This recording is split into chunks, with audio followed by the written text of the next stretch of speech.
Meu pai, enquanto a gente era criança, a gente convivia o tempo todo vendo ele fazer o que ele chamava dos calunguinhos, que era como a irmã mais velha dele chamava os desenhos dele. E aquilo era tão comum que eu não tinha uma dimensão de quem era meu pai, até acho que começo da adolescência. Aquilo era a vida da gente, né? Quando eu fui crescendo, é que eu consegui ter um pezinho da dimensão de quem era o artista Laílson. Conheci Laílson no Diário de Pernambuco, em meados dos anos 70, quando eu já era, paralelamente, editora do Caderno Viver e chefe do departamento de pesquisa.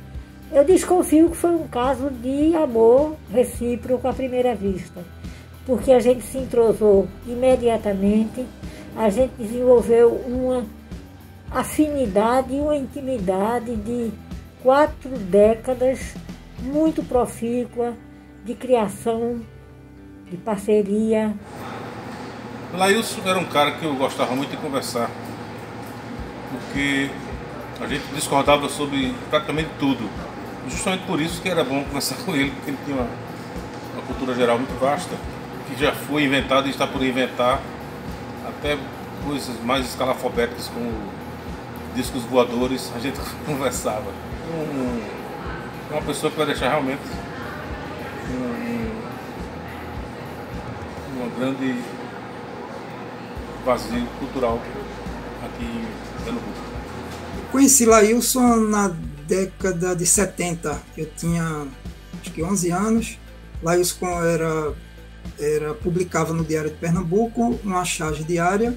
De um lado ele, do lado meu irmão mais velho, Clériston, né? E nessa época eu morava no interior e não sabia nem que eu ia viver da profissão cartunista. E aí acompanhava o Pasquim, acompanhava depois o Papa Figo, e vim morar no Recife novamente. A minha escola, o curso que eu fiz, foi com meu irmão Clériston, com Laílson, com Raul, na época que eu comecei a aprender da profissão.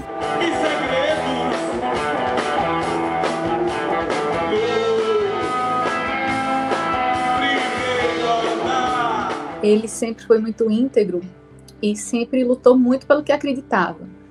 Então, teve algumas decepções políticas, né? Isso é muito verdade, quando ele começou a perceber como era o jogo político. Os valores que ele nos ensinou foram valores de honra, de ética, né? De cumprir com a palavra, assim. Você não precisa ter um documento escrito para cumprir com o que você prometeu, né? Para dizer a verdade. E, além disso, ele tem esse lado musical, que foi um lado que aflorou nele muito jovem, mas ele tinha um amor pelo que ele fazia e uma criatividade fantástica. E isso era muito gostoso de ver, né? Uma pessoa que não perdeu a capacidade de sonhar. Isso ele nunca perdeu. Então, ele sempre estava fazendo planos, ele se diversificava, ele era realmente um multiartista. E fazia as outras coisas, né? Aí as coisas de pai, aí cozinhava. O que Laílson me ensinou de bom foi aprender primeiro, a valorizar o trabalho. Segundo, ele tinha um senso de organização incrível, que eu não imaginava, assim, um cara cabeludo que usava uma bota, um estilo mais hippie, né, dos anos 70, e de ter a charge e o cartoon como patrimônio. Aí eu sempre cuidou muito disso, muito bem disso, né? E aí criamos a ACAP em 2001, Associação dos Cartunistas de Pernambuco, graças a Laílson também, assim, com o Salão de Humor que ele trouxe para cá, foi fazendo esse intercâmbio e a gente teve a oportunidade de conhecer outros cartunistas de fora. Hoje em dia está muito mais fácil por conta da internet. Costumava construir pontes, né? Como o Recife tem essa característica, né? Ele criou essa ponte, desenvolveu e tantos outros se beneficiaram com isso. E claro, tinha o bloco, o Nós Sofre Mais Nós Goza, que eu comecei a fazer as camisas em 1981 e fiz até o carnaval de 2020. Em 2021, infelizmente, a gente não vai ter carnaval. É uma pessoa que deixa, né, um legado. Eu acho que para o mundo, para Recife principalmente, Pernambuco, para o Brasil, mas para o mundo inteiro.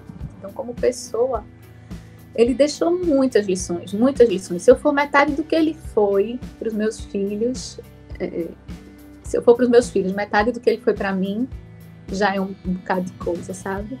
A mim me encantava muito em Laílson o interesse dele pelo social, pela história, pela realidade brasileira, que ele descrevia tão bem como eu digo que são os caricaturistas, os chargistas, os ilustradores, os cientistas sociais do traço.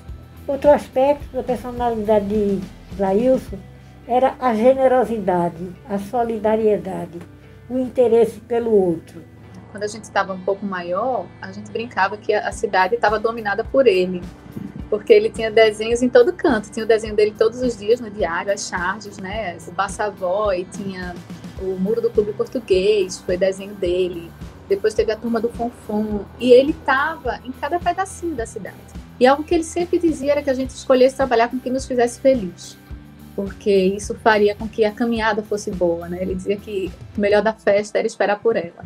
Então a gente sempre curtia o que estava fazendo, né? Tentamos sempre curtir o que a gente estava fazendo. E a gente está, nesses dias, conseguindo fazer as coisas. É uma das lições dele, né? Ele passou por algumas perdas na vida e ele mostrou assim, ó, a gente chora, a gente sofre, a gente sente, mas a gente segue em frente. Então, a gente quer seguir em frente, né? Mas com muita saudade. Então eu sei que a marca dele tá, além de nos desenhos, nos quadrinhos, no humor gráfico, né, na música, a marca dele tá no coração de cada um. E isso vai ficar para sempre mesmo.